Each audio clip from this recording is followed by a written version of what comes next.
going to be cold, the coldest day of the season this weekend. Next week is not looking like a treat either, especially Tuesday into Wednesday. We mentioned this the last couple of days. If this is an indication of how the models are going to perform for us this winter, I'm not looking forward to this winter because the wild flip and flop in the longer and even medium range. I mean, we're within like 6 to 7 days here. Yeah. It's concerning to me because they're really struggling trying to figure out just the flavor of the pattern, whether it would be a warmer ridge or a colder trough. It certainly looks like today now we're swinging back toward that colder feel for the first week, I should say, of December. But yeah, there's some storm potential next week. I think we'll probably take a little while to learn exactly the details as always, but cold and wet is kind of what I penciled in on my 7-day for next week, and be checking back for more info on that. Interestingly enough, our first snow of last year, it was so baby up here, but it was around like December 3rd, I believe. Wow. I think that was about right. Yeah. Yeah, you're right. Not saying that's happening this year. No, but I'm just noticing. You're so right. In full transparency, that this could completely flip back to warm and mild again, because just to peel back what's happening here is we're kind of sandwiched between this trough in the middle of the country and a ridge off the southeast coast, and a subtle shift east or west of those trough ridge setup could put us into a wedge with cold temperatures. Or if it shifts back west, Tim, we could be right back into that ridge, and it could be in the 50s and 60s and sunny. So that's why it's always this time of year you can't just tune in one day. You got to come back and check the weather just about every single day, because this is a crazy pattern going into December. But it's kind of normal, honestly, when you get into the transition from fall to winter. But you're right. I hope this is just the transitional part of the modeling, and this isn't going to be like a long-term trend. I know. We joke about the 7-day model runs, but we're looking at 3 to 5 day runs that are flipping like this. This might be a problem. It could be, yeah. And just on the winter point, we'll harp on this, I'm sure, later on this week. But what we consider to be winter is usually December 1st, and this year I think probably the first day of winter, in terms of how it feels outside, it's going to be Thanksgiving, because it's not really warming up that much after that, and off you go into December. So enjoy tomorrow, because it'll be nice and mild and windy, but by Thanksgiving morning, it might be a while before we see 60s and 70s again. So enjoy it. Hope everyone has safe travels. We'll see you back here tomorrow. I'm sure we'll talk more about the cold, which will quickly become the story coming up tomorrow. But stick around. We've got more news coming up.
Hi, everyone. Hope you're having a great evening, and thank you so much for joining us here on Live Impact News. I'm Vanessa Rufus, and over the next couple of hours, we'll be taking a look at all the live breaking feeds, big developments. We want to start off, though, here with an update out of Minnesota, just wrapped up just a few moments ago, and it is regarding some federal operations that have been underway in the St. Paul area. And there have been some question marks about this, whether this is related to immigration or is this some other type of federal enforcement. As we mentioned, the mayor of St. Paul just gave a briefing, and it just concluded just a few moments ago. So we want to take you to that right now, and of course, we'll jump in with anything big and breaking. A timeline of events as I understand them, and please do understand that this is rapidly evolving and there are a whole lot of details to understand, and we're going to have to get kind of a further accounting of some of those things as we go. This morning, my understanding is HSI agents, ICE agents, showed up in our community and contacted our police department because they had attempted to execute a warrant against an individual who they were targeting and seeking to detain, and that person fled from them and potentially and somehow ended up at the address on Rose Street that we were all out at today. I have shared from the beginning that our officers' job is not and never will be to enforce federal immigration policy, and that of course continues to be the case. The challenge for this, and I understand that this is hard to convey, let alone understand, the challenge for that is our officers' job is to ensure that any time fleeing from officers or a potential kind of vehicle kind of collision, anytime there's a likely conflict between two groups of people, whether they're documented or undocumented, in uniform or not, our officers' job is to be there. We got a report from those federal agents that someone had thrown rocks and bricks at them. And again, anytime there's a report in our city that anyone has thrown a brick or a rock or something like that at anyone else, it is our officers' job to be there. That's a challenging balance to hold, and I understand that for some of our community members, for some of our residents, that's a challenging balance to understand. But our officers have to be able to continue to be police officers, even when we have federal agents in our community who are intent on operating without cooperating with us, operating without working with us, operating without giving us the type of information that would be really helpful for us to best keep our community safe and stable. I want to say thank you to our paramedics and even some of our officers who worked together to ensure a couple of individuals who were there who needed medical attention immediately were able, even in the context of the rapidly evolving moment, were able to access the medical care that they needed. That was important and that was critical to be able to get done in that time. As that event was wrapping up, and as our officers were seeking to exit today, we saw a chaotic scene break out. And I have spent today hearing significant concerns from community members who are concerned that this value that we've placed for the last 8 years, and even longer than that, with our St. Paul Police Department, on the trust that has to flow between our officers and our community members, may not have been upheld in the ways that we have grown to expect them in our city. You all know this. In my first 100 days as mayor, one of our top priorities was completely rewriting the use of force policies that govern our St. Paul Police Department. We did that through a two-way conversation because those use of force policies are a covenant between our officers and our residents. It can't be a one-way thing. We called that policy, and this is one of my favorite parts of it, we called that policy Officer Response to Resistance and Aggression. So right in the title, we made a distinction between how we respond to people who are aggressively resisting, being aggressive against officers, and how we respond to people who are passively or peacefully resisting an officer's command. That policy clarifies that our officers are authorized to use only the minimum amount of force that is both reasonable and necessary to secure a lawful objective. that policy makes clear that our expectation is to de-escalate situations whenever possible, to use the minimum amount of force in every single situation, and frankly to be the epitome of discipline, even when folks around us are not. I am concerned, and I want to be very clear, I am concerned that it felt as though some of those federal agents who were there intentionally stirred the pot and intentionally created as chaotic a scene as they possibly could before they left. That said, I have to acknowledge, and I have shared with you all when I'm concerned about about some of the actions of our officers. I've shared with you all when I feel like some of those actions may have been frustrating and hard to see, but I can't, it's hard to see another way. I will share with you, I am deeply concerned about some of the complaints that I've heard today, about some of the allegations that I've heard today, and about some of the videos that I've seen today. Many people now have seen a video of a woman on a cane standing still in front of a vehicle and having pepper spray or some type of chemical irritant blasted in her face at point blank range. Many of us have seen different types of videos like that call into question whether those values that we've lifted high of de-escalation, of minimal use of force, of maintaining that trust and maintaining that balance were upheld today. And let me tell you, one of the things that's been most critical for us from the beginning is to say that we know that anytime you set an expectation, there will be moments and there will be individuals, there will be moments where we have to wonder if we fell short of those expectations. And let me tell you, I have told you before, and I will tell you again, that I have the highest confidence in our St. Paul Police Department.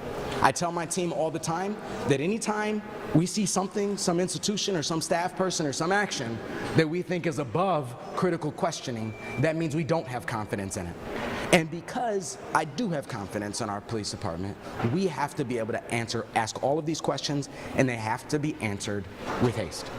I've spoken to our police chief today, and our police chief has assured me that he will be initiating a full review of any use of force exhibited by a St. Paul officer today, that we will be reviewing all of that body-worn camera footage and determining, getting to the bottom of how we perceive those use of forces that have occurred today.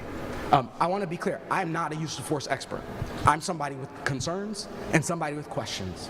And that's exactly why we need someone who is a use of force expert to weigh in, to dig in, and to unfold all of these things so that we as a community can gain a full understanding of what happened today and why, and how we should calibrate our expectations moving forward. That won't be immediate. That won't be overnight. We had dozens of officers who were out there for hours today. So there is hundreds of hours of body-worn camera footage to review, to comb through, and to go through, and that'll take time. And that I know is unsatisfactory to some people at home watching. But one of the truisms is sometimes we have to choose between the fastest possible answer and the most thorough answer. We deserve a thorough answer to the concerns that we experienced today. I need to understand why the decisions were made around use of force. Frankly, starting with showing up in gas masks in the first place, including the use of chemical munitions and when those chemical irritants were used.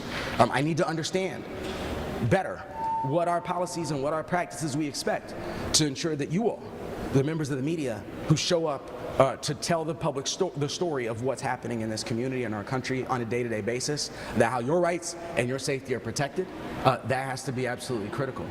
I will say that I have been proud of this police department through a lot of terrible trauma, through a lot of terrible crises, through the protests and civil unrest that we experienced after the murder of George Floyd.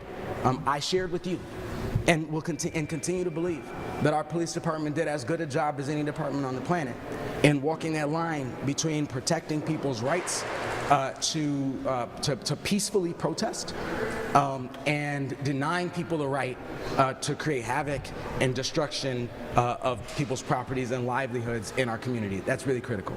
The other thing that I'll say is, and I'll be happy to take any questions, the other thing that I'll say is this. Our police officers came today, partially in response to a concern or allegation that bricks were being thrown, rocks were being thrown, things like that were being thrown at those ICE agents.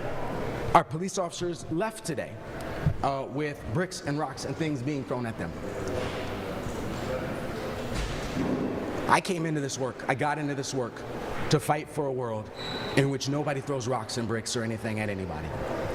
And for all of my friends who agree with me when I say that it undermines our community values and it undermines our public safety, for our federal government to send agents into our community, just like we saw last week, we saw the raid at Brotex. They arrested 14 individuals, and afterwards, ICE issued a release saying that one of them had a past criminal charges, which says to me that of the 14 people they arrested, not one of them had a conviction worth putting into that statement. They showed up and created chaos, created a scene, pepper sprayed protesters, drove over some of the folks' feet in the guise of keeping us safe. And I can't figure out how them doing all of that kept us safe. And to all of my friends, to all of my constituents, to all of my residents, to all of my neighbors who agree with me when I stand up to condemn those actions, we also have to find a way to condemn those actions. We have to find a way to resist without becoming the type of people that throw rocks and bricks at other people. That's really important for our own humanity and for the world that we are saying that we're showing up to resist for, to protest for, to fight for. That's critical. That's a world that I will continue to show up with all of you for. I think that concludes my prepared remarks. I'm happy to take any questions with the understanding that this is a rapidly evolving situation. It's a chaotic scene. There's probably more questions with regard to what occurred today that I don't have the answers to at this point than the ones that I do have the answers to. Yes, sir. Before officers deployed the so-called lead munitions and tear gas, did they get command approval to do so, and did they issue a dispersal order to the crowd before using it? That's one of the questions I want to get to the bottom of. I want to be clear. I don't understand, particularly in the morning, in front of the house, when the pepper spray, and I don't know which chemical irritant it was, so I'm just going to say pepper spray, but forgive me if that ends up being the wrong technical term. But when that pepper spray was deployed, with that whole crowd there, I don't understand why that pepper spray was deployed in that moment. That's one of the questions I need an answer to. Did that happen? That was after the rocks and bricks were thrown? That was after the report. That was after I heard reports of rocks and bricks and things like that being thrown. And again, I want to be clear. I don't know everything about what happened today. I'm not a use of force expert. I'm a neighbor and a community member who was on site today and witnessed some things that left me with very significant questions. And this is why I insist on hearing from the folks who are use of force experts after they do get a full accounting of everything that occurred today. The several journalists, including one of my colleagues, were they deliberately targeted by St. Paul police, or what was the reason to hit journalists for this? I don't have any evidence that any journalists were deliberately targeted, and frankly, that would surprise me. I think probably what happened is, and I should also say, from what I witnessed out there today, I was actually somewhat pleasantly surprised by the ability of most of the people in the crowd to maintain a sense of discipline. There were moments where we needed the crowd to help us with something, the protesters who were there to help us with something, and they did to help try to reduce the amount of harm that occurred out there. And our police officers we're able to work with those protesters and with the folks who were helping to lead that, I think in a meaningful way. It also seems, just like I said about some of those ICE agents, it also seems that there were some individuals in that space whose hope was to escalate tensions in that space, whose hope was to create a conflict. And what it appeared to me that happened, and again, I hesitate to give my opinion of what happened because I'm not an expert and I don't have all the facts yet. But I think what may have happened is that you had a couple of individuals in a crowd of, frankly, mostly somewhat disciplined folks who started. All right, folks, we're going to take a quick break here, but we'll return with the rest of this briefing with the mayor of St. Paul, Minnesota, as you're hearing these operations of a federal nature underway. And we heard him talking about immigration enforcement and such, and also just the reaction from the community. So stick around. In 2 minutes. We'll be back with more from the mayor.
Hi, everyone. Thanks so much for sticking with us here on Live Impact News. I'm Vanessa Rufus. We will get back to this briefing with the mayor of St. Paul, Minnesota, speaking on the very latest with these federal operations that have been underway for a second time in less than a week.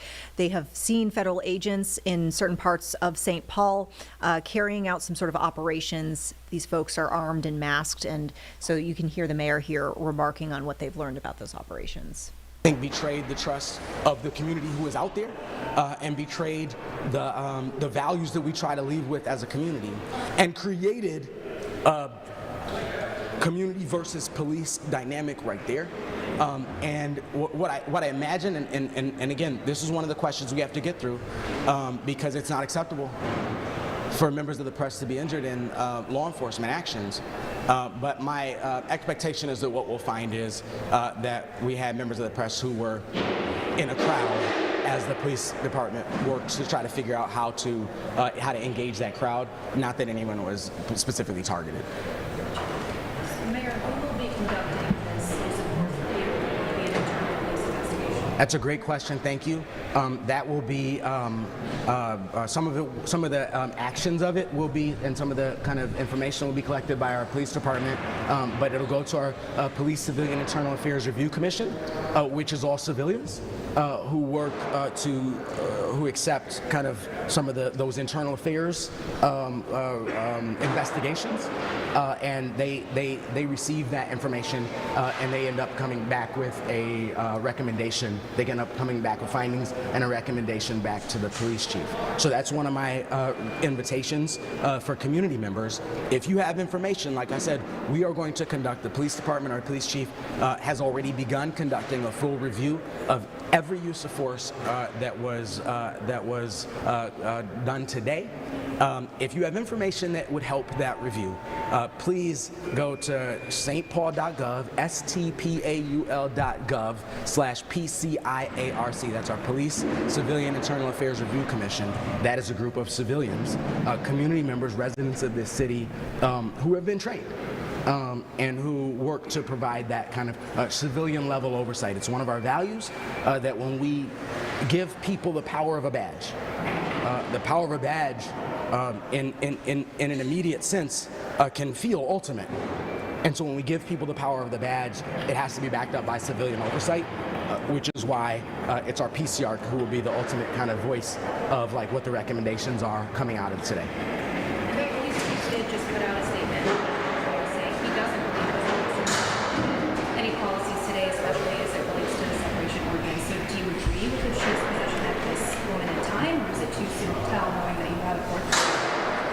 I would imagine the chief and I would agree that we had dozens of officers out there who all had hours likely of body-worn camera footage, and it's just not possible to, if I form a conclusion right now, frankly on one side or the other, then that sort of could at least be seen to undermine the integrity of the review that I'm telling you about. I think what we need right now isn't for me to cast a judgment or isn't for me to make a declaration. I am telling anybody in the city who feels like they have concerns about what they saw today and has deep questions about what they saw today, that I too have concerns and I too have deep questions. And I, as the mayor of the city, am going to make sure that we work with our police department and with our civilian PCR, our civilian oversight committee, to ensure that those questions are answered and those concerns are resolved. And that, when we get through that process, then it'll be time for conclusions. Mayor, do you know anything more about this federal law enforcement operation? Was it immigration related? Was it another sort of federal law enforcement operation where they might have had a warrant as part of a criminal investigation? What have you been... Well, that's the problem. If they would check in with us, and they know, they've seen my press releases. By the way, just yesterday, we won our third indictment, federal indictment against the federal administration's unconstitutional attacks on sanctuary cities. So we're proud to be able to do that. They've seen those press conferences. They've seen my statements. They know that we oppose vehemently the way they're operating in communities. They know that we abhor when they show up with masks on. They know that we abhor when they are unwilling to show a warrant or even identify themselves or show a badge. They know that we don't appreciate that. And so they don't coordinate or convey with us. What they do, what we've seen a pattern of in St. Paul and around the country, is sort of showing up, creating a chaotic scene, and then leaving. And leaving our neighbors, leaving our residents, leaving our officers, our paramedics, our community leaders, our community members to sort of navigate and manage the chaos that they create in our community. They did that on the east side today. I don't remember the question you asked me. I was just asking if you knew what sort of operation this was. So long story short, I believe it was likely immigration. My understanding is that there was at least some immigration component to it. I believe that there may have been some type of warrant involving one individual who was in that home. I don't know is the problem. And here's where the rub is. The federal administration keeps telling us, if you're not a violent criminal, you don't have to worry about this. But when they take an action like this, when they take an action like they did at Brotex last week, when they take an action against just a crew of roofers who are up on a roof trying to do their job, every single person they arrested at Brotex last week was some just law-abiding person trying to go to work that morning.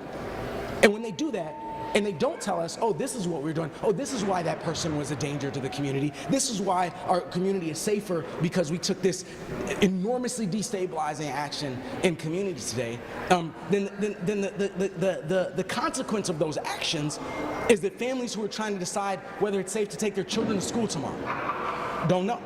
The people who just want to go to work tomorrow and be a part of our community are afraid to do that. And let me say two things. One, every time I say that, somebody says, oh, well, they shouldn't have come into this country elite or something along those lines. And I want to be clear that the people that we're talking about are people who may have overstayed a visa to finish their dissertation. There are people who may have overstayed a work visa to be able to just raise their children in the place that they love, in the only place that they know. And we want to criminalize them. Our federal government tries to criminalize people by virtue of just breathing, by virtue of just existing, by virtue of doing the exact same thing that we've seen people do for generations. Our country, I grew up in American history class and in social studies class learning that what's amazing about this country is that it's been a beacon for people who've come from all over the world. And I think maybe they didn't mean all over the world because we've been proud of being a beacon when people who came were coming from Europe. But as the melanin content of the people who have flocked to this country has gotten thicker and thicker, then somehow immigration became something that we didn't like. Then somehow the people who sought a better life in America became criminalized in our eyes just because they sought a better life in America. So I think that's something that's important to know. Do you know how many people were arrested federally or did St. Paul police arrest? I don't believe the St. Paul police arrested anyone. I believe that there was maybe one, maybe two individuals who were cited by the St. Paul Police Department.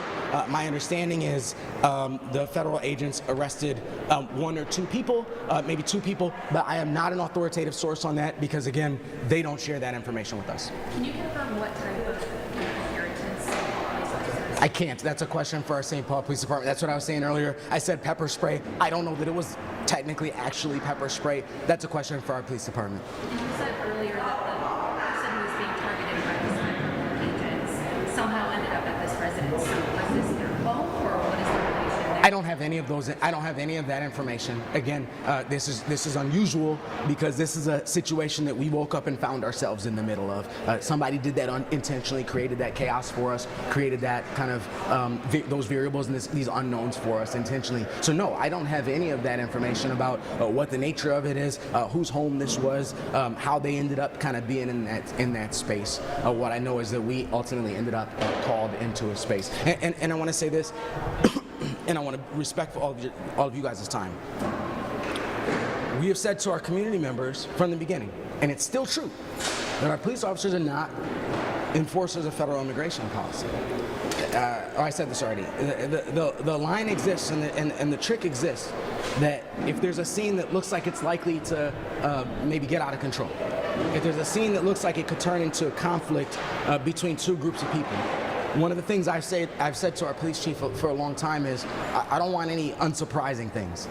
If we look back on something and say we could see that was about to happen, then that was an invitation when we saw it to intervene and kind of try to prevent it from happening in the first place. So I do recognize the distinction between our officers being there at all.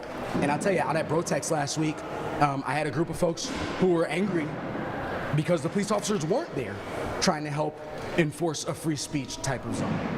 And so I do recognize the distinction between having any physical presence there at all. That doesn't necessarily mean that they were in the mode of being federal immigration folks. Again, I understand that that's confusing and it's complex, and that's a line that's hard to kind of draw hard and fast because there's so many variables in how a situation like this can play out. I told you from the beginning that there's more questions that I have more questions than answers at this point, and that continues to be the case. That's exactly why we're calling for the review. That's exactly why I've asked our police chief to comb through all of that body-worn camera footage in the way that we're calling for the chief to do it, and I look forward to being able to come on the other side of this and have the answers. In truth, you might hear those answers from another mayor, but I look forward to our community being able to stand forward and say we are enforcing our high standards, because you better believe St. Paul has the highest standards of any police department in the country, and we are going to enforce our highest standards of transparency, our highest standards of accountability, and our highest standards of kind of community relations. Yes. Last question. The second immigration rate of this magnitude in the past week, what would you say to residents who see this as a threat to public safety? I mean, is this something they should expect at this point? I see this as a threat to public safety. I don't know a better way to say it. I see this as a threat to public safety. And again, I have more answers about last week than I have about this week, which is why I keep referencing last week. But to see those agents pull up, to create that chaotic scene, to pepper spray a whole crowd. There was a woman who was limping because the federal vehicles ran over her toe as they were leaving. And for them to say that, you know, and look back at the release that they issued after that action, they said they arrested 14 people. And they said that one of them had an old charge.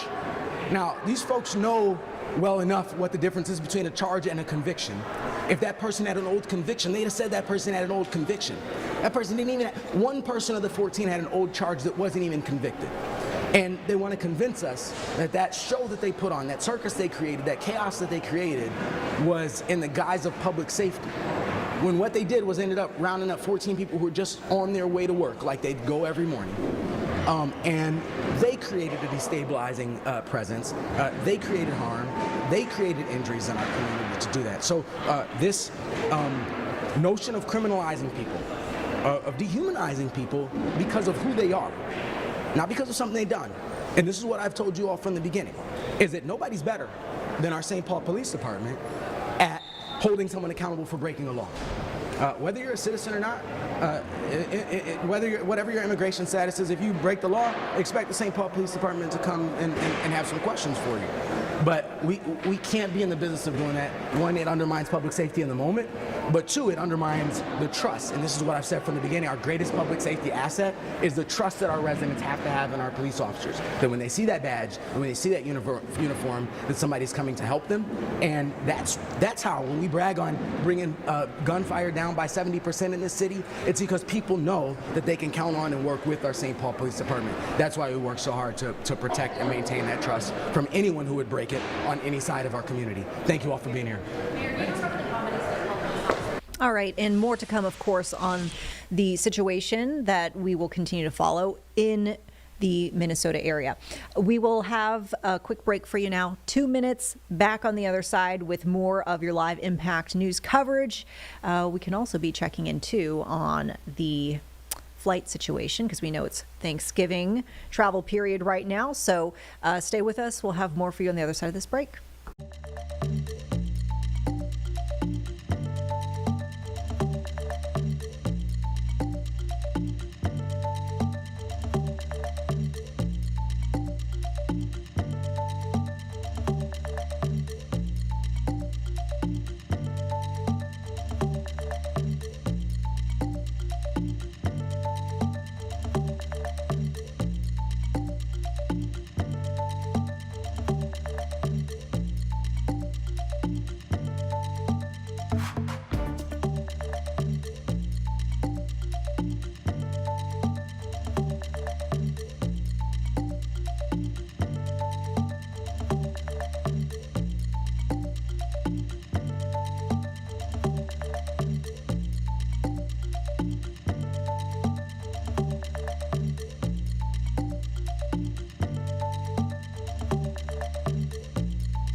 Hi, everyone. Thanks so much for being with us here for Live Impact News. Of course, we are in the midst of the Thanksgiving travel period. Hopefully, everyone is having smooth travels if you're already on the road and streaming us maybe from your car. But we've got for you a check of the skies. Live look right now, DFW. in Dallas, of course. We've got a look at some of the delays that we're seeing around the region. You might have heard in our earlier evening newscast, Chief Meteorologist Brad Panovich talking about the fact that there were some delays regionally because of weather, not specifically in the Charlotte area, but kind of just regionally in the southeast. Charlotte Douglas, you can see today, now up to 182 delays. This is specifically, once again, Charlotte Douglas. Good news is no cancellations reported, and we'll be keeping an eye on things. We do know that this is going to be pretty busy, not just for the skies, but also for the roads. And if you are planning to travel, let's say tomorrow, that will be one of the busiest days. If you're coming back from your destination, keep in mind as you're driving home, it is expected to be quite busy on Sunday for return. So make sure you're taking that into account as you're planning through the rest of your travel. All right, and so with that, let's go ahead and take a look at the very latest we have for you. What do we have next up? Okay, well, we got the turkey pardons, of course. Let's go ahead and take a look at that. We had 2 turkeys, as we usually see every single year, spared from the dinner tables. And so we've got that for you. The president pardoning these 2 turkeys.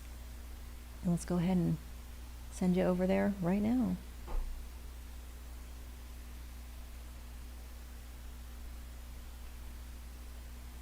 Oh, we're having some issues.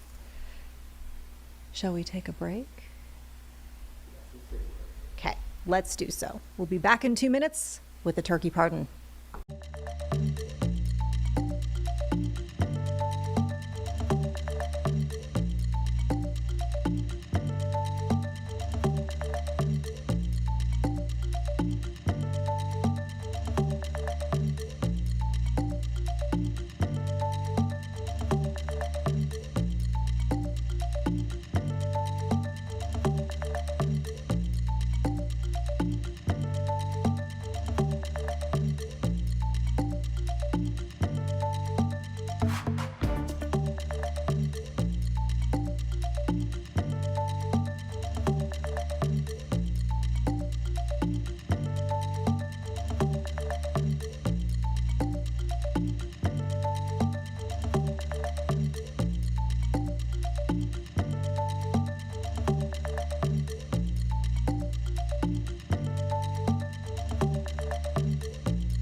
All right, folks, we appreciate you sticking with us. We've got the turkey pardon for you now. So this is Gobble and Waddle, who we're about to see getting pardoned at the White House, courtesy of President Trump. You'll see alongside First Lady Melania Trump.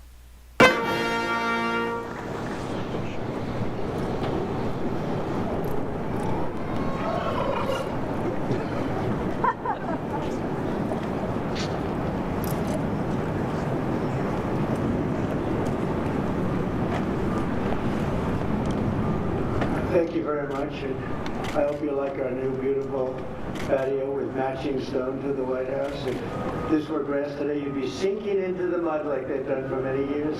You would be very unhappy. Please, thank you very much. This was a big day. It's a pardon day for a very important beast. On behalf of the First Lady and the entire Trump family, I want to wish all Americans a very, very happy Thanksgiving. It's a great time of the year, and our country is doing really well, economically like we've never done before. Today, we continue continue a time-honored American tradition. Well, that's a well-trained turkey. See how happy he is? In a few moments, I will grant a full, absolute, and unconditional presidential pardon to two handsome Thanksgiving turkeys, and this is their lucky day. This is a lucky day for them. But before going any further, I want to make an important announcement, because you remember last year, after a thorough and very rigorous investigation by Pam Bondi and all of the people at the Department of Justice, the FBI, the CIA, the White House Counsel's Office, and the Department of Everything. We have a Department of Everything. You know what that is? I think that's called the White House. Into a terrible situation caused by a man named Sleepy Joe Biden. He used an auto pen last year for the turkey's pardon.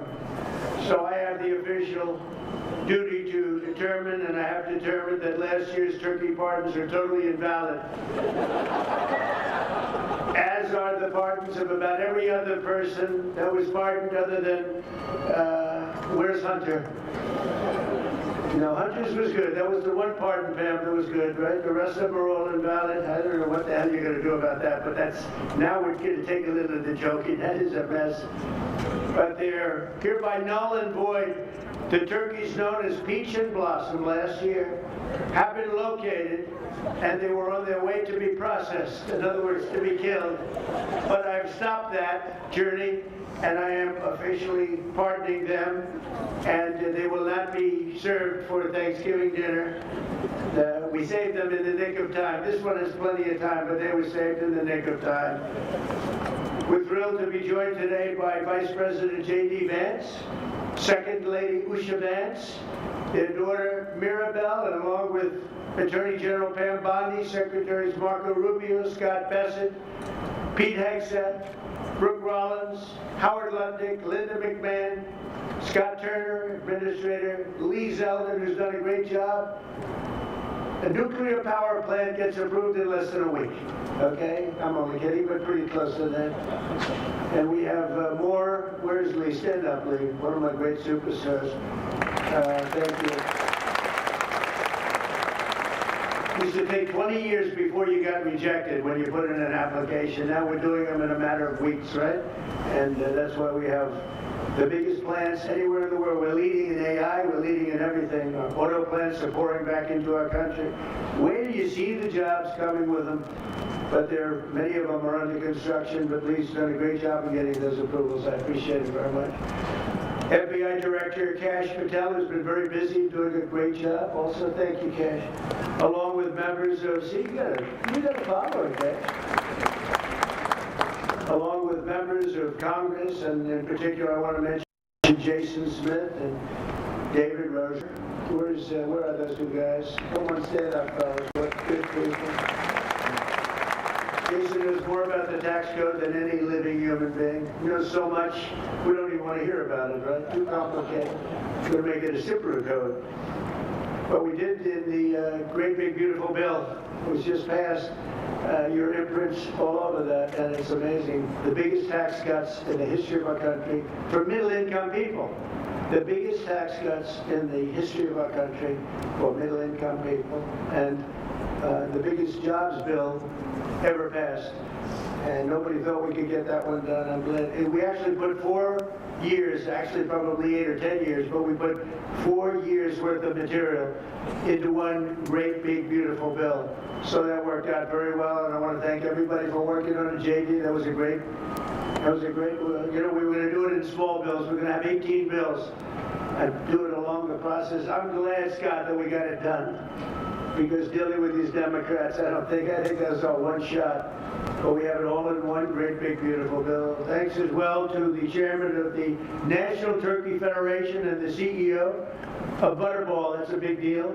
Jay Jandren. Where's Jay? Thank you. Stand up, Jay. Thank you very much. along with his wife Leslie and their 3 children, as well as the farmer who raised these 2 magnificent birds, Travis Pittman and Wayne County, North Carolina. I won Wayne County by a lot. That means you had to vote for Trump, I think. I won by 92%. I like Wayne County. They're doing all right, right? And this is like a record-setting turkey that's going to be saved. The turkeys being pardoned today go by the names of Gobble and Waddle. When I first saw their pictures, I thought we should send them, well, I shouldn't say this.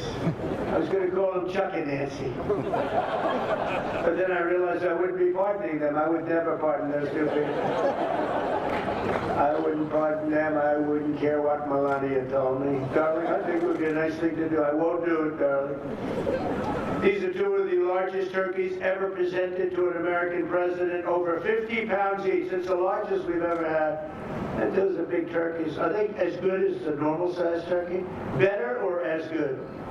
Do they tend to be a little fatty, maybe? No, he said no. He knows the turkey business. Anyway, despite their size, Secretary Kennedy has formally certified that these are the first ever Maha turkeys. I don't know if I agree with that. These are Maha. In other words, they could be fat, but they're still Maha. They've been fattened on a steady diet of grass, beef, to allow the smoothies and all of the other things that they've been eating for this occasion. This was a really big occasion. But they've eaten every fattening food that you can eat. We wanted to really make them special, and they really are. They're like record-setting. I've never seen a turkey that big before. Are they violent at all? Will they attack as I walk over? Because if they were, I'll stay right up here. But as you know, we're a tough-on-crime administration. We are tough on crime. You know, our border had 0 people coming in for the last 7 months, right? 0. I mean, even I find that hard to believe to be. They had millions and millions of people pour into our border, from prisons, from mental institutions, gang members, drug dealers. They poured in to our country like we were stupid people. We're not stupid people anymore. But nobody's ever seen anything. The job that they've done on the Tom Holman, Kristi Noem, the whole group, the job they've done on the border is almost like a miracle. We have, and the people that make these statistics have said 0. They've said 0 for the last 7 months. I kid, it has to be like a few people got in, but they say 0. And they're radical left Democrats to do the scoring.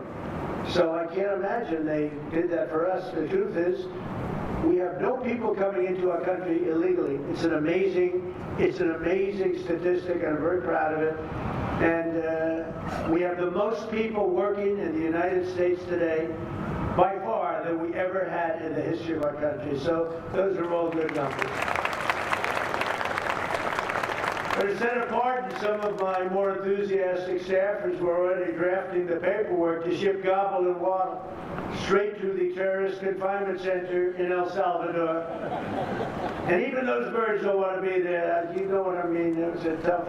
I'd like to thank the president of that country. They do a rather efficient job. It's going to be the largest prison in history. I've never seen anything like it. And a lot of people are behaving on the streets now. You know, Washington, D.C. is considered a safe zone. This was one of our most unsafe places anywhere in the United States. It is now considered a totally safe city. I won't tell you about murders. We're having murders, like a lot of murders, on a weekly basis. We haven't had a murder in 6 months. And it doesn't sound good even to say that. We haven't had a murder in 6 months. But when you are averaging 1 and even sometimes 2 a week, and you haven't had 1 in 6 months, you can walk with your family down the middle of any street, go to a restaurant, you won't get in. They're opening new restaurants all over, and it's really been a beautiful thing to see. So Washington, D.C. is now a totally safe city, and a year ago it was a criminal mess. We removed, Pam, 1,700 people, career criminals, and people that came to this city from Venezuela and many other places. They were let out of prisons and they came here. There were a lot of Tren de Aragua, that's from Venezuela. and we got them all the hell out of our country, or they're in prisons now. And you can walk down any street in Washington and you're going to be just fine. And I want to thank the National Guard. I want to thank Pete Hegseth. The job you've done here is incredible. And I hear you having the same kind of success in Memphis, Tennessee. We had an even worse situation. And Memphis crime is down 64% in 3 weeks. And by the time you have 4 or 5 weeks, you can have it down almost where there won't be crime.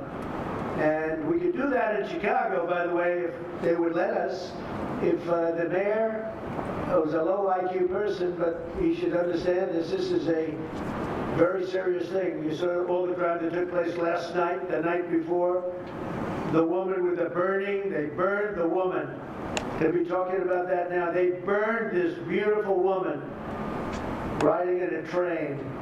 A man was arrested 72 times. 72 times, think of that. And they'll let him out again. The liberal judges will let him out again. But we're ready to go. You know, we've been moving toward Chicago. We have a governor that thinks it's wonderful that only like 7 people were killed this week. But we are moving toward doing it. We're gonna, if crime gets, it's horrible what's happening in Chicago. We can make Chicago a safe city in a period of 4 weeks. In a period of 8 weeks, 9 weeks, 10 weeks, it would be totally safe. And the people of Chicago want us to go there. And if you look at the crime that's taken place in Chicago in the last 2 weeks, just take a look. It's on the front page of every newspaper. It's out of control. The mayor is incompetent, and the governor is a big fat slob. You ought to invite us in. Say, please make Chicago safe. We're going to lose a great city if we don't do it quickly. Make Chicago. We'll do the same thing as we did in D.C., the same thing as we did everywhere we've gone. It's become almost instantly safe. And I want to do it in Chicago. So Governor Pritzker, if you're listening, let's get your act together. Invite us in. We're going to make your place so safe. You're not going to have All right, and folks, we will take a quick break here on Live Impact News, returning as the president has pardoned 2 turkeys today. Of note, they are set to spend the rest of their days at NC State. So stick with us. Back in 2 minutes, and we will rejoin with this briefing here regarding the pardoning of the turkeys.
Welcome back to Live Impact News. We will rejoin with this announcement from President Trump as he is pardoning, per White House tradition, 2 turkeys, and those are Gobble and Waddle. They will be spared from the dinner table this Thanksgiving, and they'll be living out the rest of their days, actually, in North Carolina. Here is the president's preface to that pardoning. We'll rejoin where we left off just a few moments ago. Page of every newspaper, television story, news story will make Chicago a safe place very quickly. I looked at the various cases, granting mercy, discovering that the terrible trauma that everyone's going through, and I had a little bit of a Pritzker joke. I was going to talk about Pritzker and size, but when I talk about Pritzker, I get angry because he's not letting us do the job. So I'm not going to tell my Pritzker joke. They have a very cute little joke, you know.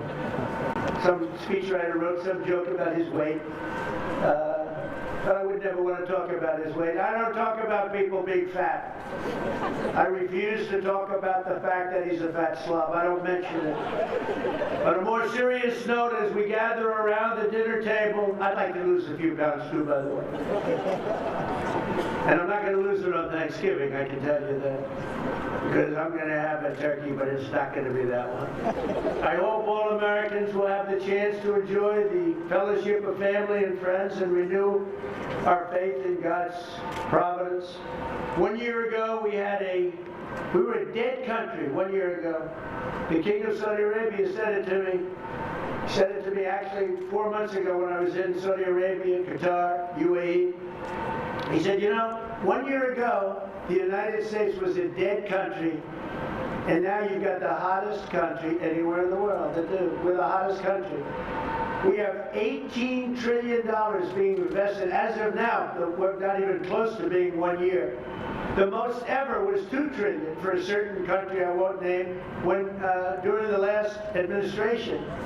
In 4 years, they had less than $1 trillion being invested in the country. In 9 months, we have over $18 trillion. It's a number that nobody has ever even thought possible. And that's in building plants and building so many things, investments in our country. Nobody's ever seen anything like it. But we have more people working. We have more people praying. The churches are coming back. I don't know if you've been reading that story, but religion is coming back to America. Some people say, oh, why would you mention that? To me, that's a big deal. And this Thanksgiving, we're also making incredible strides to make America affordable again. Walmart announced that the cost of their standard Thanksgiving meal is 25% lower than just 1 year ago. That's a big deal. According to the USDA, the price of Thanksgiving turkey is down 33% from its Biden era highs. Potatoes are down 13%. Ham is down 15% compared to last Thanksgiving. So we are down to a level that we haven't seen in a long time. Egg prices are down 86% since March, and gasoline will soon be hovering around $2 a gallon. Under our leadership, we passed the largest tax cuts in history, the largest spending cuts in history, the largest regulation cuts in history, and we have fully secured our southern border. I've also ended 8 wars in 9 months, and we're working on that final war. It's not easy, but I don't know. I think we're going to get there. 25,000 soldiers, Ukraine, Russia. In the last month, 25,000 soldiers have died.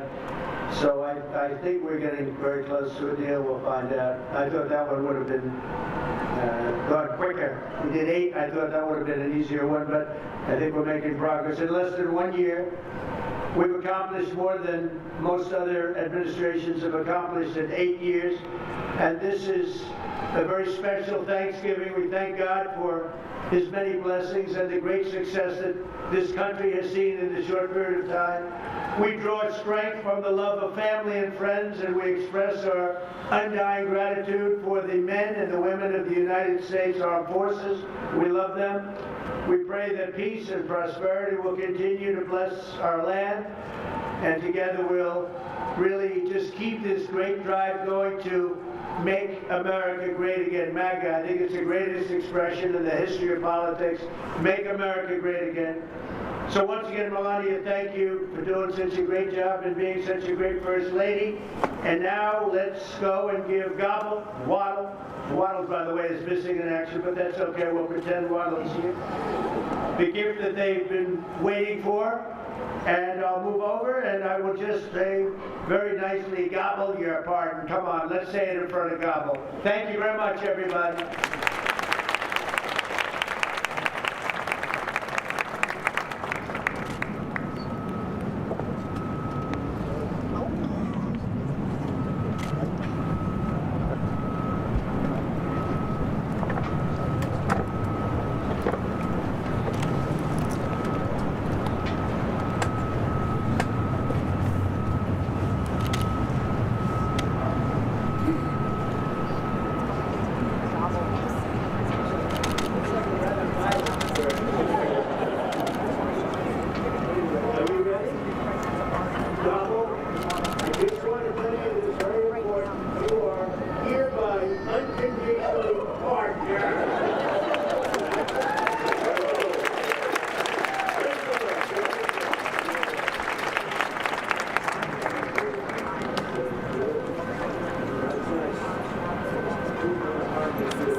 Thank you very much, everybody.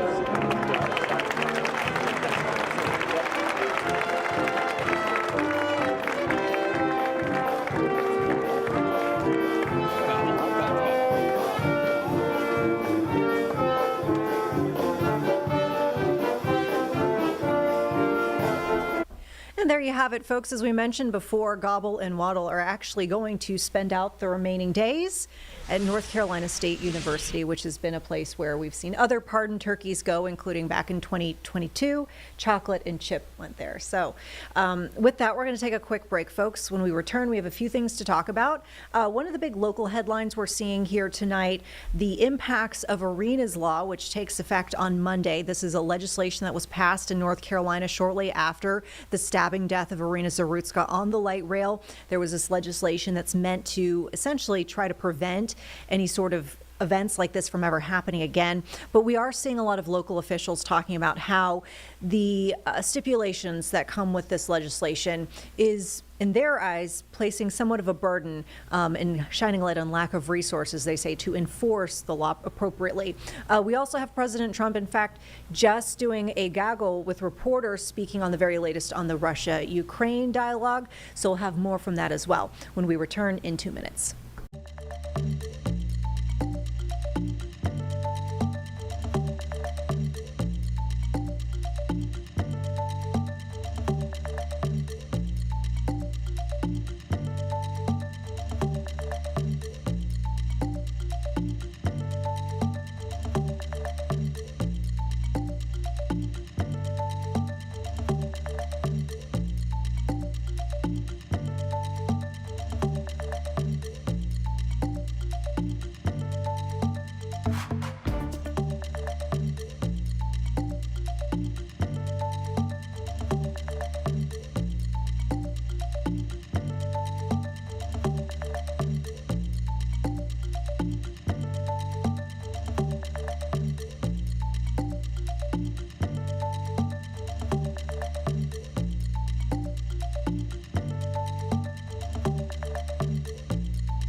Right back here in the Live Impact News studio, I'm Vanessa Rufus. We want to bring you now a briefing from the president within, I'd say, about the last hour or so with reporters on Air Force One. And this comes as one of the big international headlines is the fact that there seems to be some headway in trying to end the war with Russia in Ukraine, with the president saying there are reportedly just a few points of disagreement with a plan that would essentially end that war. So with that, let's take a listen to some of the questions and answers with the president. Mr. President. Okay, hello everybody. How are you? Hi. How are you? What would you like to know today? Could you start off by telling us the latest with Russia and Ukraine? Are you expecting Zelensky to come visit you? We're having good, I don't know, he would like to come, but I think we should get a deal done first. We're having good talks. We started with Russia. We're having some talks with Russia. Ukraine is doing well. I think they're pretty happy about it. They'd like to see it end. And we won't know for a little while, but we're making progress. What are the big We settled 8 wars, and I thought this would be one of the easier ones because of my relationship with President Putin. But this is probably one of the more difficult ones. There's a lot of hatred. You said there were a few points of disagreement that were still left to be. Yeah, a few. Can you tell us what those are? Well, it's just the standard things, but people are starting to realize it's a good deal for both parties, and they got to stop the war. They're losing a lot of people, a lot of soldiers, mostly soldiers. In that 28-point plan, it was originally leaked. There were some portions of that that said that Ukraine. Well, that was an original proposal, and then from there we went back and forth. So when it comes to ceding land to Russia, is that still on the table or has that changed? Well, they're talking about going land both ways and trying to clean up a border. You know, you can't go through the middle of a house, you can't go through the middle of a highway. So they're trying to work something. It's a complicated process. Doesn't go that quickly. What about security guarantees and Well, we're working that out with Europe. Europe will be largely involved in that. We're working that out with Europe. Europe really wants to see it end if possible. There were a lot of Republicans who felt that the first 28-point plan was too favorable to Russia. Have you changed Well, that was just a map. All that was is a map. That was not a plan. It was a concept. And from there, they've taken each one of the 28 points, and then you get down to 22 points. A lot of them were solved, and actually very favorably solved. So we'll see what happens. Do you think that Ukraine was being asked to give too much land back to Russia? I know at one point you said they shouldn't have to give any back. It's really up. Look, the way it's going, if you look, it's just moving in one direction. So eventually that's land that over the next couple of months might be gotten by Russia anyway. So do you want to fight and lose another 50, 60,000 people? Or do you want to do something now? In some cases, the land is going in the other direction. So they're negotiating. They're trying to get it done. You want to have a border. You can't have a border that goes through a highway or a border that goes through the middle of a town. So that doesn't work. So it's a long, complicated process. And very sad because so many people are being killed. What's the next step? They're going to keep talking. They're talking to Russia now. Steve Witkoff is going over, maybe with Jared. I'm not sure about Jared going, but he's involved in the process. Smart guy, and they're going to be meeting with President Putin, I believe, next week in Moscow. Next week in Moscow? I think so, yes. What kinds of concessions are the Russians going to have to make? Well, they're making concessions. Their big concession is they stop fighting and they don't take any more land. Again, it's a war that would have never happened if I was president. This was not anything that was going to happen. This happened because of stupidity. It's too bad. Mr. President. Witkoff is going to Russia next week. Does that mean that Thanksgiving deadline doesn't stand anymore for Ukraine to agree to this? We're going to see what happens. They set up a date, and the date is going to be sometime in the very near future. Do you have a deadline? I don't have a deadline. You know what the deadline for me is? When it's over. And I think everybody's tired of fighting at this moment. They're losing too many people. Have you heard this audio that Bloomberg has of Witkoff coaching the Russians on how to appeal to you? Well, I haven't heard it, no, but that's a standard thing, because he's got to sell this to Ukraine. He's got to sell Ukraine to Russia. That's what a deal maker does. You got to say, look, they want this. You got to convince them with this. That's a very standard form of negotiation. I haven't heard it, but I heard it was standard negotiation. And I would imagine he's saying the same thing to Ukraine, because each party has to give and take. So you're not worried that he's too pro-Russian?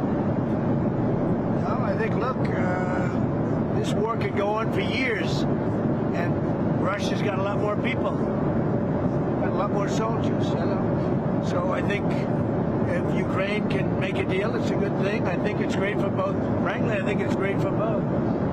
But Ukraine's got it's much smaller. It's a much smaller group of people. They've lost a lot of people. Russia's lost a lot of people, but Russia has a much bigger pool of people. Mr. President, are you planning to unveil a health care plan anytime soon? Well, we're looking at different alternatives. I mean, I like my plan the best. Don't give any money to the insurance companies. Give it to the people directly. Let them go out and buy their own health care plan. And we're looking at that. If that can work, we're looking at that. That's sort of take it off. That's what I like. Don't give the money to the insurance companies.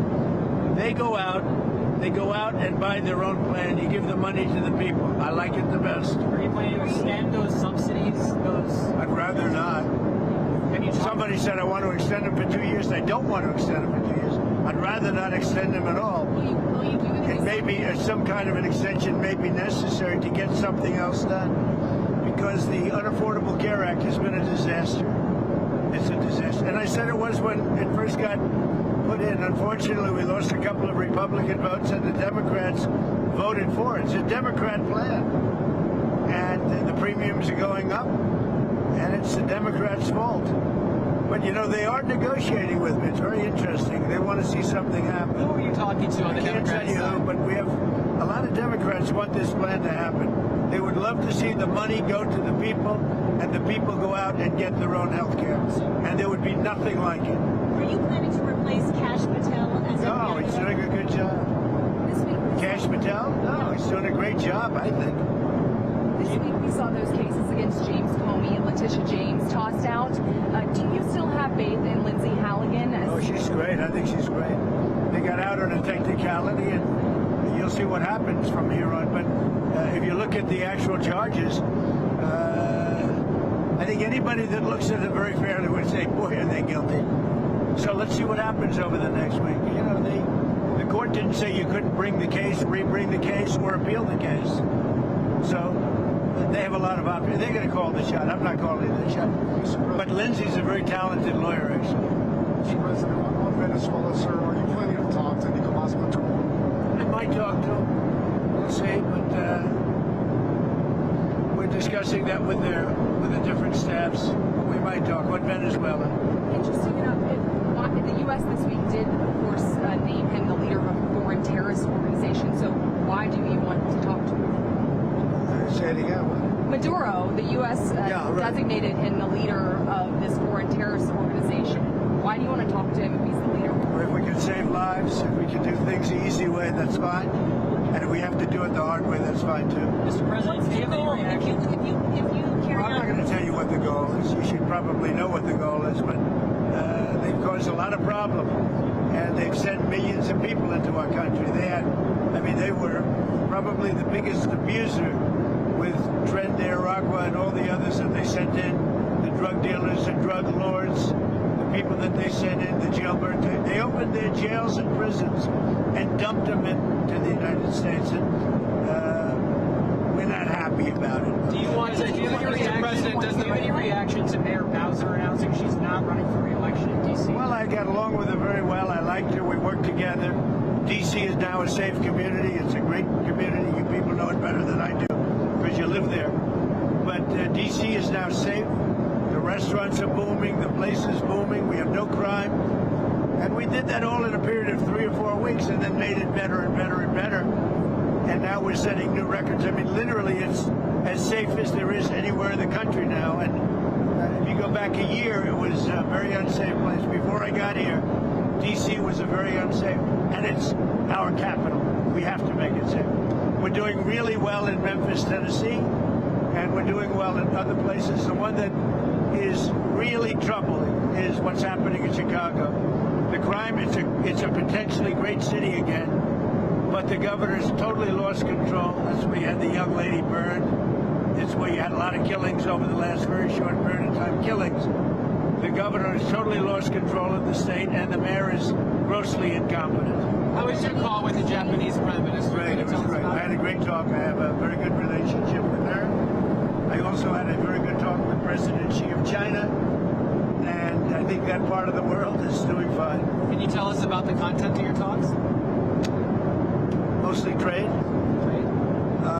I spoke to President Xi about a lot of things, but trade and buying our farm products, and he said he agreed with me. I think he's gonna very much surprise you on the upside. I asked him, I'd like you to buy it a little faster. I'd like you to buy more, and he's more or less agreed to do that. I think we will be pleasantly surprised by the actions of President Xi. I have a good relationship, great relationship with him. I like him, he likes me. I'm going to be going there in April. I guess you'll all be going with me, but I'm going to be going to China in April. With Japan, likewise, I just came back from Japan, and we have a great relationship. The new Prime Minister and myself, she's very smart, she's very strong, and she's going to be a great leader. Thank you very much, everybody. Mr. President, what do you... All right. So once again, that was just within the last hour or so, President Trump addressing many questions, including the news about Ukraine and Russia. We will take a quick break, folks. Back in 2 minutes. As we mentioned, one of the big topics locally, the impacts of Irina's law signed following the death of Irina Zarutska on the light rail from back in August. And so Mecklenburg County leaders lately discussing how this is set to impact the county. There are a lot of stipulations with the law and requirements. And so we're hearing from different agencies, including the sheriff's office here in Mecklenburg County, about what this might mean for enforcing the law and the resources the sheriff's office says that they would need to make sure that they abide by the law. So we'll take a quick break, back in 2 minutes to talk about that.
Hi, everyone. Vanessa Rufus here in the Live Impact News studio. As we mentioned before we took our break just a few moments ago, we've been looking at one of the bigger headlines out of the Charlotte area, and that is the impact of Irina's law in Mecklenburg County. We had, in fact, had at the Mecklenburg County Commissioners meeting a discussion about that very topic. This is legislation that was passed shortly after August's stabbing death of Irina Zarutska on the light rail. And the effort of the legislation, according to lawmakers, was try to prevent situations like that that from happening again. So there are a lot of stipulations and requirements upon agencies, particularly in the law enforcement realm, and, detention center realm and district attorney, sort of services, where they would all kind of be under different requirements because of this law. And thus, they're saying in some situations might need additional resources. So with that, we want to take you back to, from just a few hours ago, that dialogue with Mecklenburg County Commissioners hearing from some of these agencies.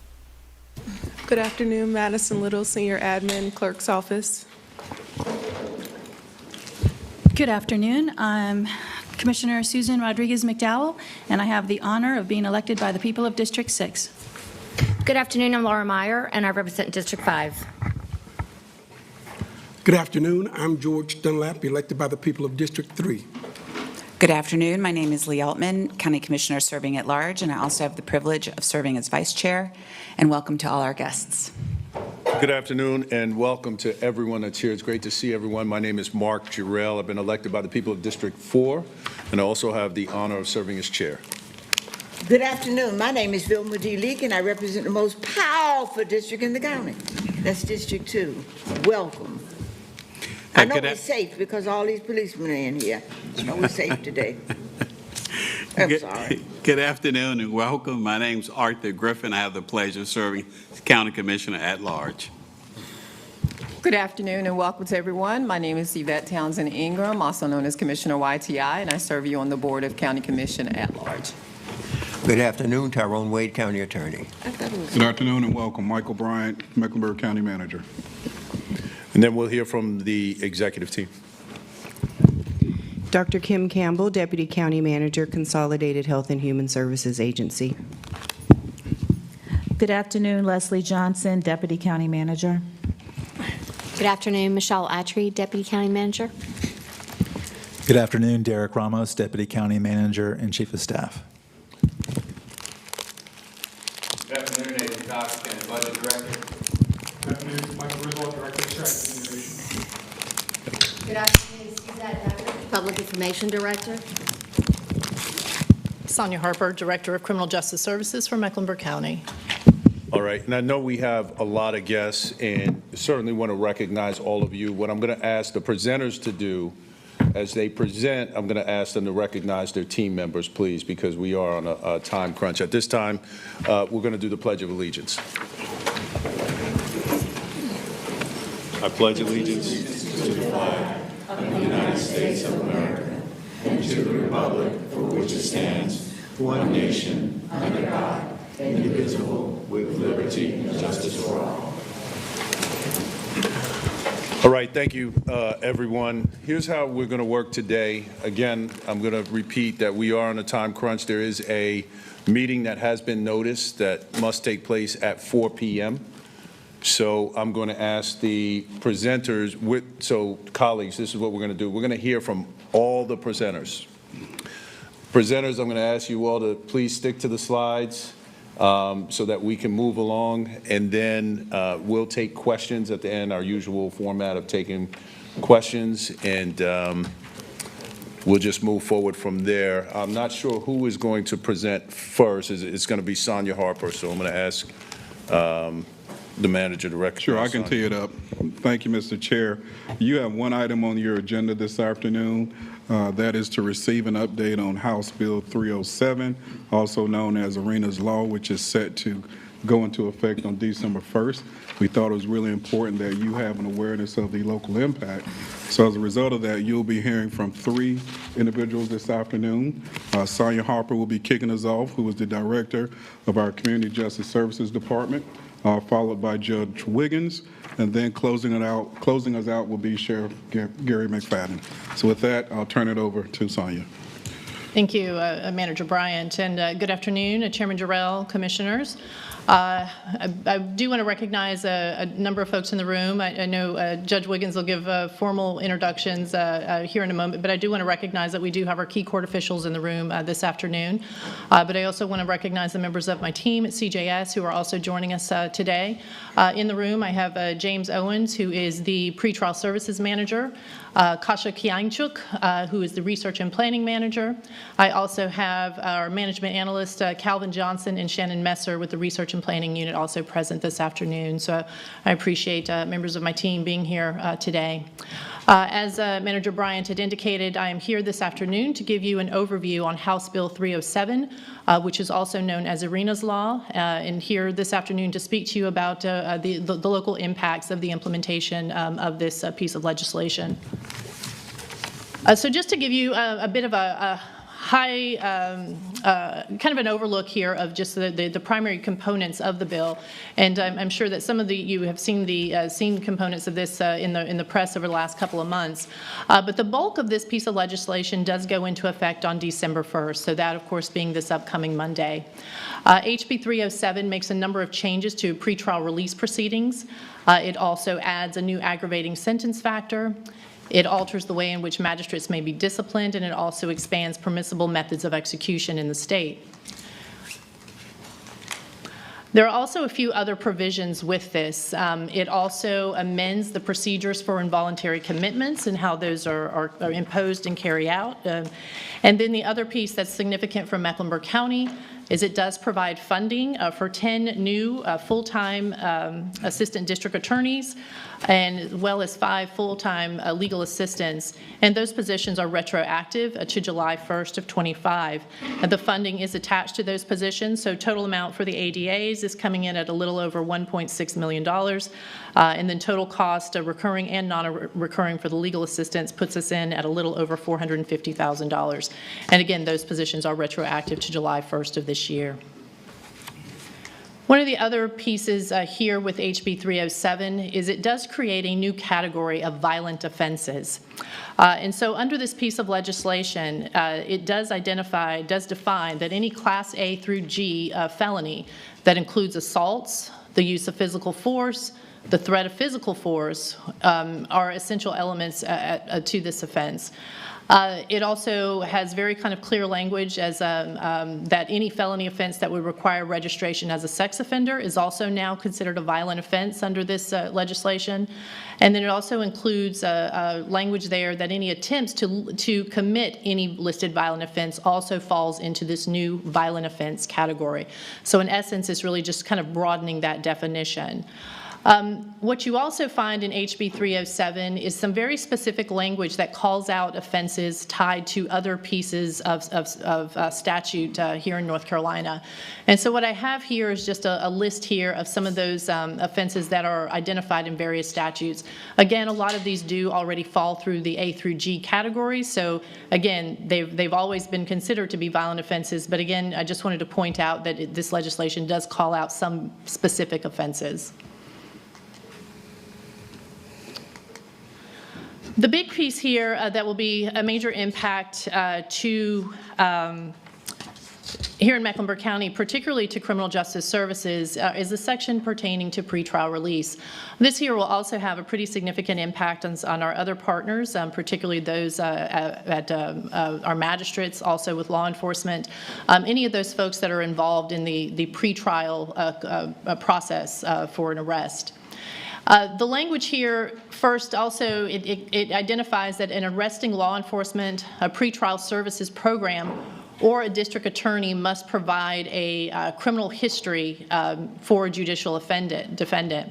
I will say for us at CJS, the work that we conduct already in this space is currently we conduct public safety assessments as well as run criminal records for each person who is booked into the Mecklenburg County Jail. So we fully intend to continue providing those records and the public safety assessments, again, for those booked into the jail. But this does expand and, again, requires that record to be run for each person who is arrested and presented at an arrest processing center. It also includes here, when that record is produced, it does require that a judicial official consider the full criminal history, not just the convictions, when they're setting conditions of pretrial release. And so again, that language there is a bit different. There is also a provision in HB 307 when considering pretrial release conditions. It does indicate that a judicial official must also consider a defendant's housing situation as part of those considerations for release. A couple of other highlights that are tied to the pretrial release, change in pretrial release proceedings is, again, this legislation, it does eliminate the written promise to appear. There had been quite a bit of language out in the media talking about, cashless bail. North Carolina, we've never really had cashless bail in our state, but written promise to appear is also in a lot of states referred to being released on your own recognizances. And so under this, effective on December 1st, that will no longer be an option here in North Carolina. The other changes here is it does not permit for the imposition of unsecured bonds or custody releases for any defendant charged with a violent offense. And so again, as on the previous slide, those offenses that fall there under this new violent offense category. It also has a provision there for those that have been convicted of 3 or more offenses in the previous year, that again, an unsecured bond is not an option there. And the language in this legislation does indicate that if a judicial official does indicate that pretrial release conditions would be appropriate, the statute now indicates that a judicial official must enter a written finding of fact. So again, just indicating those factors as to why they believe release would be appropriate. One of the provisions, though, also within the legislation, it does have language there that indicates that pretrial supervision programming is still an option in jurisdictions where that is available. And so again, here in Mecklenburg County, again in our pretrial services unit, that is one of the functions of our team.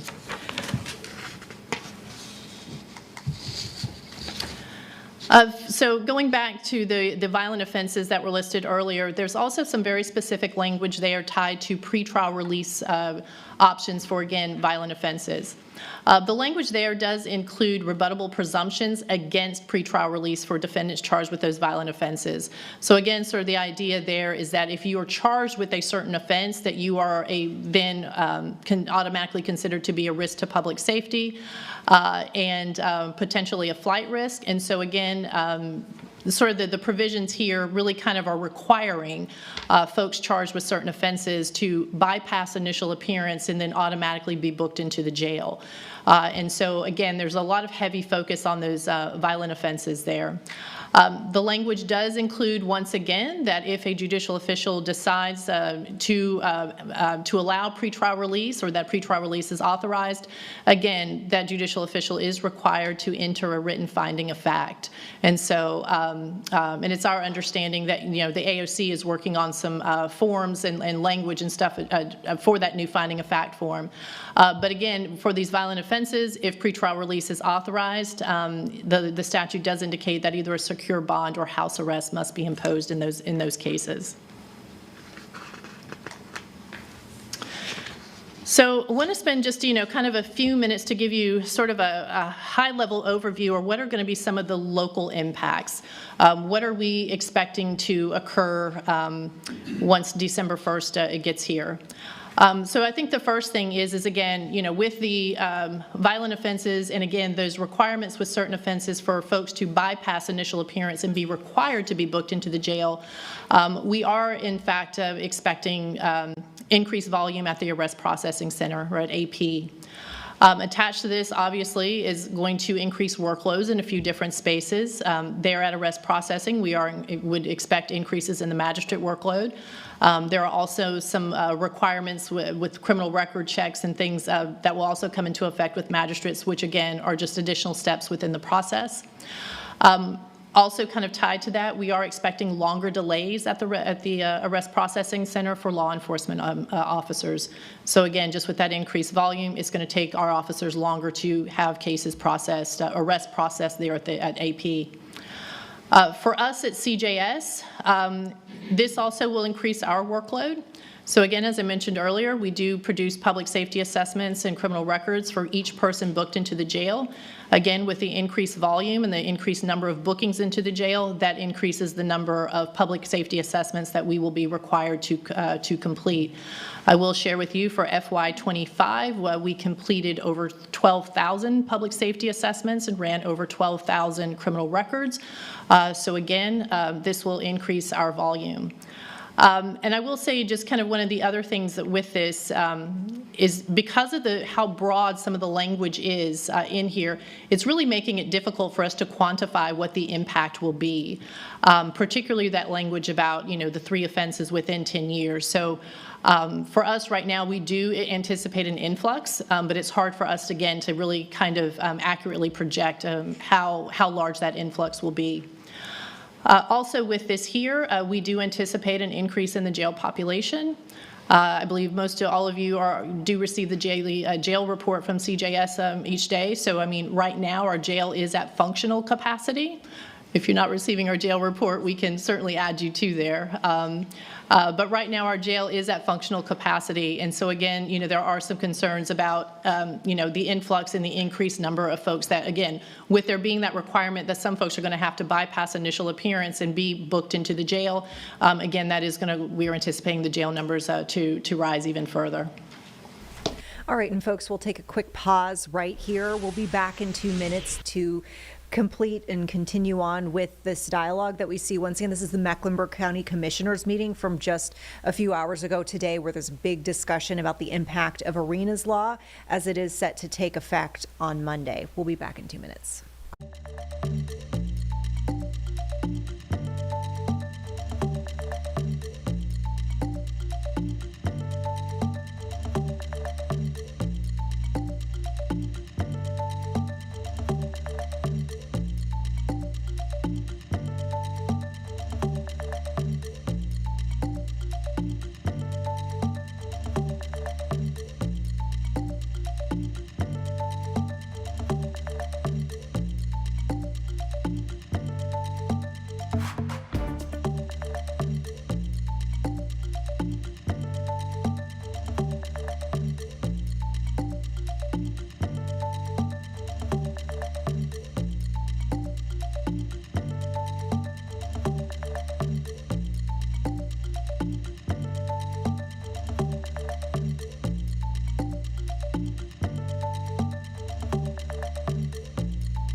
All right, folks, back here in the Live Impact News studio, we will rejoin this Mecklenburg County Commissioners meeting in the middle of this discussion about the impact of Arenas law legislation signed in the wake of the stabbing death of Irina Zarutska on the light rail back in August.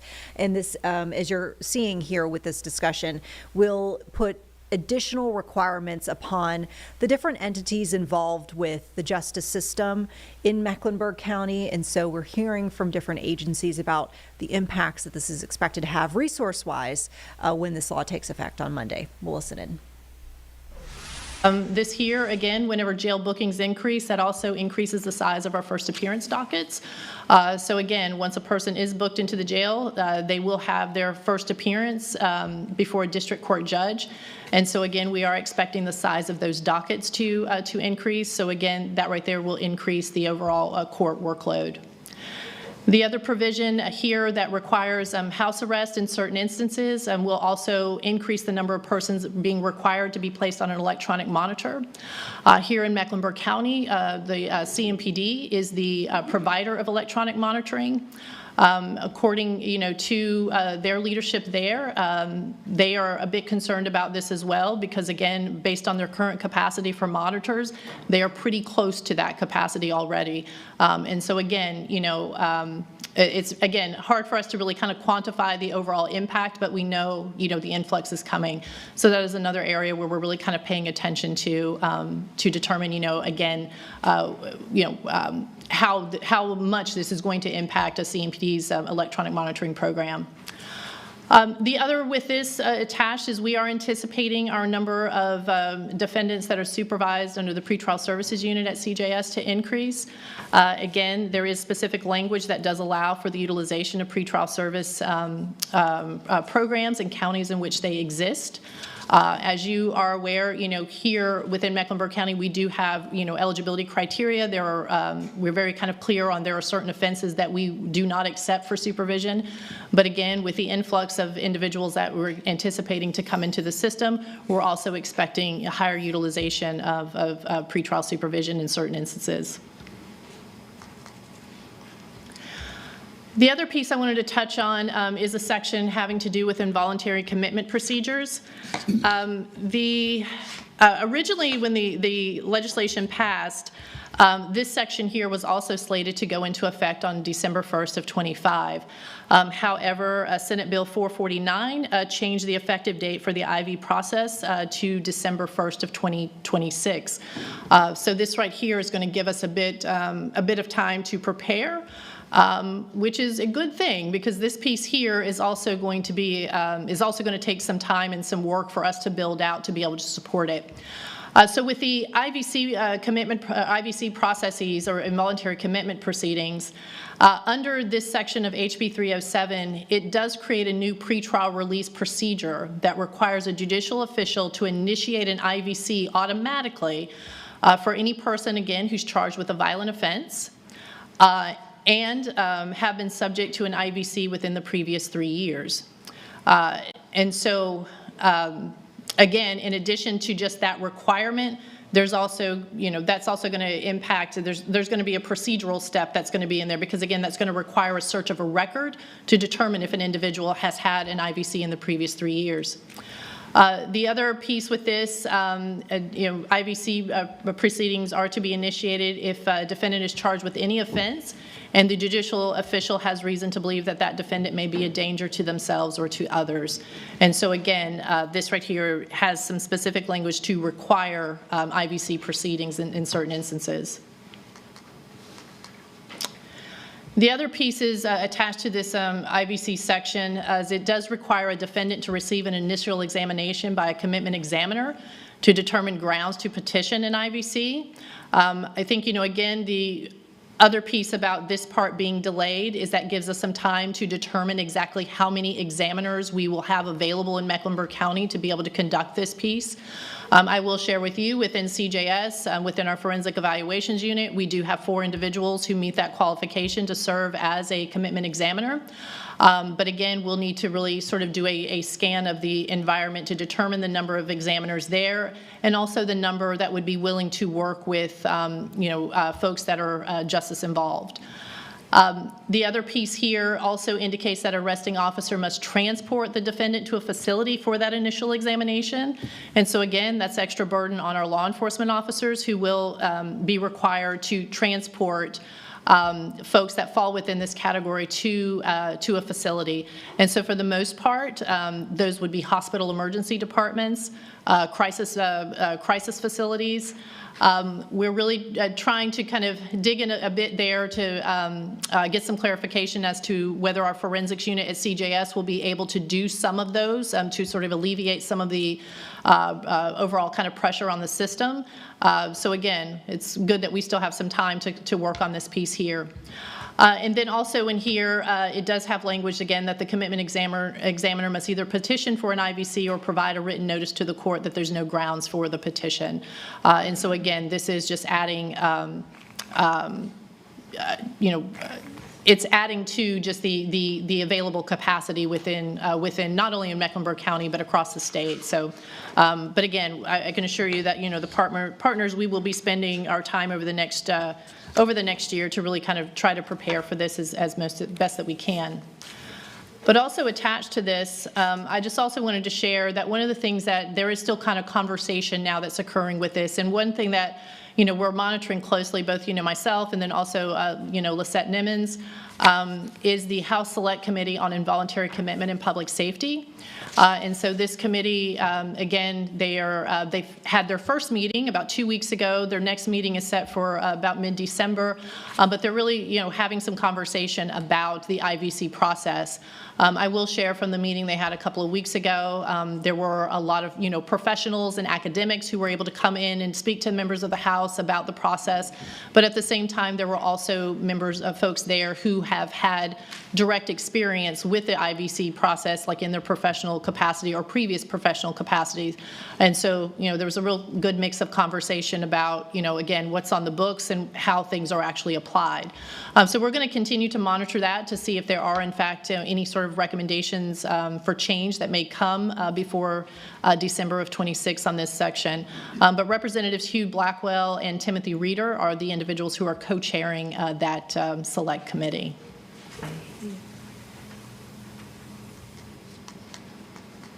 All right. And I will stop there if there are any questions. All right, and before we get to this question and answer session, we're going to take a quick break here on Live Impact News. Returning, of course, with more on this conversation over the impacts of Arenas law on Mecklenburg County. We're back in 2.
All right, folks, back here in the Live Impact News studio, picking up where we left off with this Mecklenburg County Commissioners meeting discussing how Arenas law is set to impact different agencies that are in the county, as this is a law that was signed in the wake of the death of Irina Zarutska on the light rail. In an effort, lawmakers said to try to prevent something like this from happening again. Let's listen in, picking off with a question-answer session is where we kind of left off here.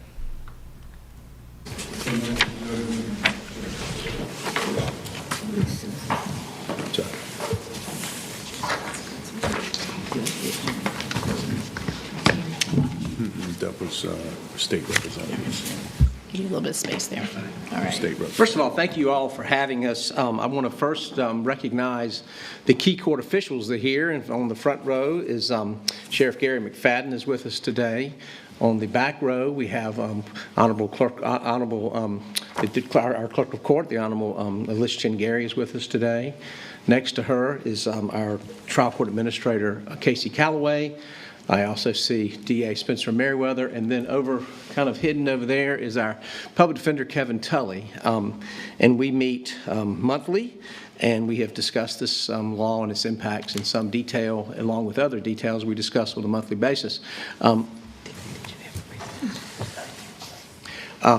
I have a handout with you that I gave you, and I will tell you I'm going to have to pivot.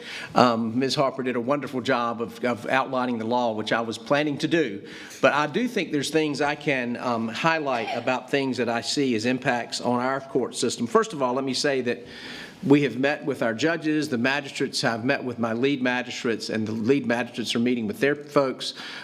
We feel prepared for Monday. Now, when we say that, there's probably obviously going to be some hurdles along the way that we have to adjust to as we kind of roll into this new law on Monday. As for us in the court system, we do our first appearance. First is going to be Monday morning. The magistrate's office starts 12:01 a.m. on Sunday night. So it all starts for them there. A couple of things I want to highlight after Ms. Harper's presentation, however, are some of the key provisions that are major, that I see as major changes that could potentially have impact on the county. One of which she's obviously touched on is the increase in jail population, which is definitely going to be affected by the elimination of a written promise to appear, or what used to be called release on your own recognizance. Basically, that's just been eliminated by the law. That's not an option anymore. There has to be some sort of either secured bond or unsecured bond, depending on the case. As Ms. Harper indicated, there's certain offenses that secured bonds or there's unsecured bond is no longer an option, particularly those that are considered violent offenses. And I think that the slide she had referenced 15A 533 or 531 that defines the violent offenses. That increases some things to that level, some misdemeanors that were not on that list to start with, including stalking, and things related specifically to domestic violence, such as breaking and entering with intent to terrorize or injure the occupants therein. Most of these felonies, if you look at the old 15A 533B1, were the judge had discretion. The first appearance judge had discretion for instance, on a murder charge or a shooting an occupied property charge or any of those charges that are listed under those violent offenses, most of them, that gave the judge discretion to hold someone without bond. And there wasn't really any findings that the judge has to make on that. That's changed, and Ms. Harper emphasized this, that there's now a presumption in place for those violent felonies, the A through G, and what's been defined as violent felonies, that there are no conditions of release that can assure the safety of the community or the flight or the return of the defendant to court. And so there's now a presumption, but it's rebuttable. I see Mr. Tully's here, and that's going to be a very difficult position for someone who's first arrested to rebut a presumption a day or two after they're arrested to present that presumption. That may be something has to be addressed later on. I'm not sure. I'm not saying it can't be done, but I think it does. That's something that I think is going to cause an increase in our jail population, that there's instead of setting, for instance, let's say someone comes in on a first-degree arson case, instead of setting what would typically be a secured bond, even sometimes a high-dollar secured bond to assure their condition, there's now presumed that no amount of money or no conditions of release will protect the public in that situation. It's presumed. Again, it's rebuttable, and it has to be rebutted by the defense. And again, at first appearance, we're fortunate here. We have the public defender comes into, we have the public defender's office in first appearance. A lot of jurisdictions don't have that. However, in their defense, our assistant PDs and PDs will not have an opportunity to meet with each of those clients prior to court to be able to address those matters. So I think that's going to be a significant impact. I think a couple of other significant impacts that we see are that when a judge does make a decision that pretrial release conditions are appropriate, it is required that written findings must be made. In the past, if you unsecured someone's bond or let someone out on pretrial conditions, the opposite was true. You are to make written findings on a secured bond. But now in addition to that, we're to make additional findings explaining why release is appropriate based on the factors that were put out. And that is required. And the failure to do so, particularly for magistrates, Ms. Harper emphasized this, it creates a new failure to do those written findings is a basis for suspension of a magistrate, and it gives the Chief Justice the power to initiate that proceeding, which used to be solely the purview of the Chief District Court Judge. And so that changes that changes that procedure. Another additional, I think, highlight that she touched on, I think it's important to talk about, and this is going to affect a lot of misdemeanor cases, more so than just felonies. If there's 3 convictions of a Class 1 misdemeanor or higher within 10 years, there must be a secured bond, and it may require electronic monitoring. We've already talked about the potential increase of electronic monitoring and its impact on CMPD and the resources available and what would happen if those resources are extended. My understanding is there's going to be some responsibility on the county if CMPD uses all of their resources that they have for those. So those written findings requirements are important for judges, they're important for legislatures, and the failure to do so could potentially be a problem, particularly for the magistrates that could possibly face removal by the Chief Justice. As far as the mental health provisions go, those are, for right or wrong, it's going to make our transition a little more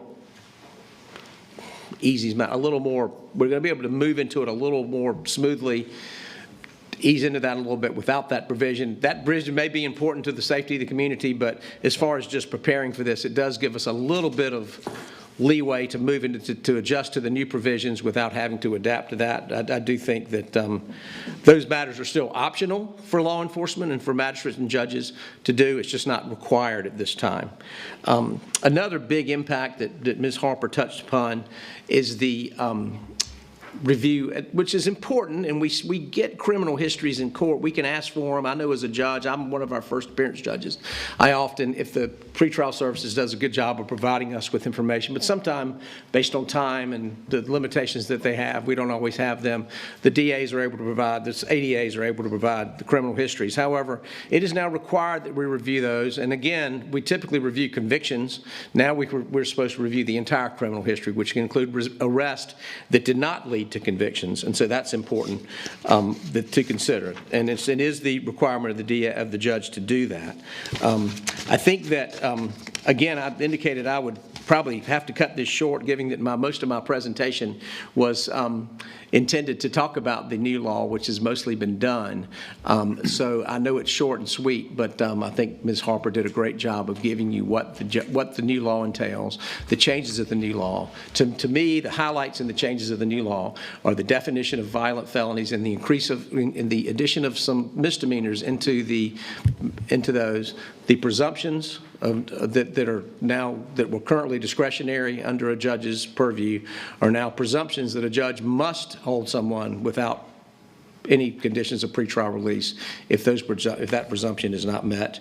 And then I think another big one that I think is going to have a major impact is the 3 or more convictions of a Class A1 misdemeanor or above, because that's not infrequent in our court system that we see folks come through. Particularly, I do a lot of the domestic violence first appearance. It's not infrequent that we see 2, 3 or more convictions of domestic violence related items, which are Class A1 misdemeanors, and so that's going to have an impact as well.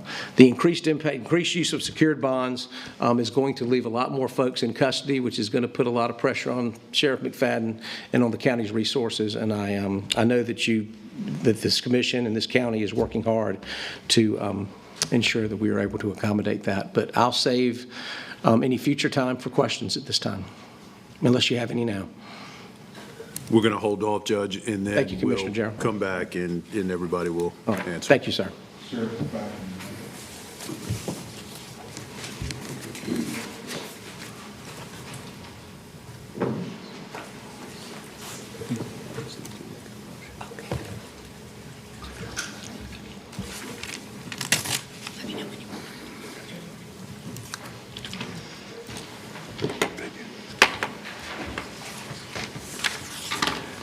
Thank you. Chairman Jarrell and County Manager Bryant, thank you all for having us. My staff will quickly announce who they are, and we'll move right into this. Myron Presley, Public Information Specialist. Sarah Mastori, Public Information Manager. Anthony Duroff, Facility Commander. Tanisha Pakanayava, Mental Health Director. Major Robert Navy, Arrest Processing. Andre Melconia, Business Management for the Sheriff's Office. All right, folks, this is probably a good time to wrap things up here before we get to this next segment with Mecklenburg County Sheriff Gary McFadden. Just mentioning, of course, that tonight at 11 here on WCNC Plus, we'll have more coverage of this dialogue in Mecklenburg County about the impacts of Arenas law, including what the sheriff says about what those impacts would be to his agency and having to essentially detain or retain more folks within the jail, if you will. And he talked about the need for more personnel and more funding in order to abide by the law. With that, we're going to go over to our next hour of programming here on WCNC Plus. But once again, we'll see you at 11 with the very latest, including more on Arenas law.